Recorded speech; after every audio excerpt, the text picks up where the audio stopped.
දේවානුකම්පකෝ පෝසෝ සදා භද්‍රානි පස්සති. දෙවියන්ගේ අනුකම්පාව ලැබුණාට පස්සේ හොඳ දේවල්ම කරන්න හිතෙනවා. ගානට එයා ඉලක්කයට යනවා. නරක වැඩ කරන්න හිතෙන්නේ නැහැ.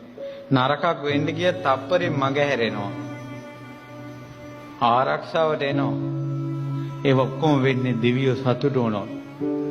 දෙවියෝ සතුටු වෙන්නේ කොහොමද? දේවතා බලි වලින්.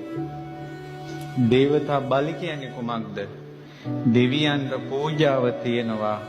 දේව පූජාව ඉල්ලීමක් කරන්නේ නැතුව. උතුම් ධර්මය. ඉල්ලීමක් කරන්නේ නැතුව දේව පූජාව තියෙන එකට තමයි දේවතා බලි කියලා කියන්නේ. මේ රත්නපුරේ මට නම් විශ්වාස නැහැ ඉල්ලීමක් නොකර දේවතා බලි තියන අය ඉන්නවද කියලා. හැම පූජා වට්ටියකම හැම පළතුරු වට්ටියකම තියෙන ඉල්ලීමක්. මම දේවතා බලි තියලා තියෙනවා. දෙවියන්ට පූජාව මම දීලා තියෙනවා. ඒකට කපු මහතුරු අහනවා මොකටද මේ පූජාව ගෙනාවේ? ඒකට අපි කියනවා මොකක් හරි හේතුවක් නැහැ අපි මේ දෙවියන්ට තුටු පඳුරු කපුව ගැස් උඩ යනවා. ඒ කියන්නේ මෙච්චර කාලයකට ඉල්ලීමක් නැතුව පූජා වට්ටියක් ගෙනල්ලාම නැහැ. දේවතා බලේ නැහැ. කුඹුරු කැපෙන කාලෙට අලුත් සහල් මංගල්‍යේ මොරුතෙන් දානේ කිරි උතුරෝන එක මතකද ඒක? ඒතර අර පැණි කිරි බත හදලා යහම් පනවල දෙවියන්ට කැප කළා ඉන්න මිනිස්සු ඔක්කොම කමතේ හරි කුඹුරේ හරි ස්ථානේ හරි බෙදාගෙන කනවා. අන්න දේවතා බලි. ඒක හොඳ චාරිත්‍රයක්. ඒවක නොකර ඉන්න හොඳ නැහැ. ඊළඟට තමයි බහිරෝ පූජා. දේවතා බලි. තමන් මණික් පතලක් කපනවා නම්, ලීදක් කනිනවා නම්, මහ පොළොව ඉදිකිරීමක් කරනවා නම්, ඒ පොළොවට අධිග්‍රහිත දේවතාවුන්ට ඒ පූජාව දෙන්න ඕන. ඒ පූජාව නොදී ඒක කරන්න පුළුවන්. yaadenne මණික් පතල් වල නම් මණික් හංගනවා. මේ තියෙන මණික හංගනවා. ඒ බාහිරව දේවතාවුන් වහන්සේලා සතුටු කරවන්න ඕන. ඒක කළ යුතු දෙයක්. මේ ලංකාව රකින්න දෙවිවරු ඉන්නවා 4 දෙනෙක්. විෂ්ණු කතරගම සමන් විභීෂණ. ඒ 4 දෙනාට තමන්ගේ පූජාවල් තියලා තියන්න ඕන. බාරයක් නොවි. මේ සමන් දේවාලේ තියෙනවා.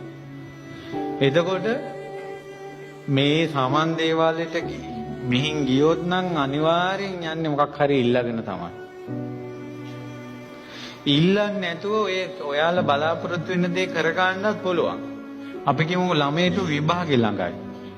බාරයක් වෙන්නේ නැතුව පූජාව තියන්න ක්‍රමයක් තියෙනවා. ඒ කොහොමද දන්නවද? ඔන්න විභාගෙ ලඟ වුණාම ආච්චිලා කියලාට වන්දවන්න ගෙන්නගෙන යන්නේ නැද්ද ළමයි? විභාගෙ ළඟයි හෙට කියලා. ඒතර ගිහිල්ලා ආච්චිසියට බාර වෙනවද? නෑ. එක්ක බුලත් අතක් දීලා නැත්නම් බිස්කට් පෙට්ටියක් දීලා වැඳලා එනවනේ. බාර වෙන්නේ. ඔන්න ওই ක්‍රමෙම කරන්න ඕන. පූජා වට්ටි හෝ කැවිලි හෝ මේ දේව පූජාව අරගෙන සමන් දෙවියන්ට තියලා අපේ දුවගේ විභාගෙ ළඟයි. ඒ වෙනතම මේ දෙන්න ළඟදීන් විවාහ වෙනවා. නැත්තම් කොණ්ඩේ කපනවා. එහෙම නැත්තම් අපි අලුතෙන් මේ ගෙයක් හදනවා. නැත්තම් අපි ළඟදීන් පතලක් කපනවා. එය මුල් කරගෙනයි ආවේ මේක ඔබ වහන්සේට තුටුපඳුරක් වේවා කියලා. දෙවියන්ට දිවස තියෙනවා, දිව්‍ය ඥානෙ තියෙනවා.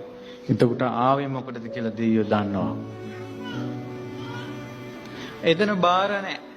පඳුර ගැට ගැසින්නේ නැහැ. පොල් ගැහිල්ලේ නැහැ.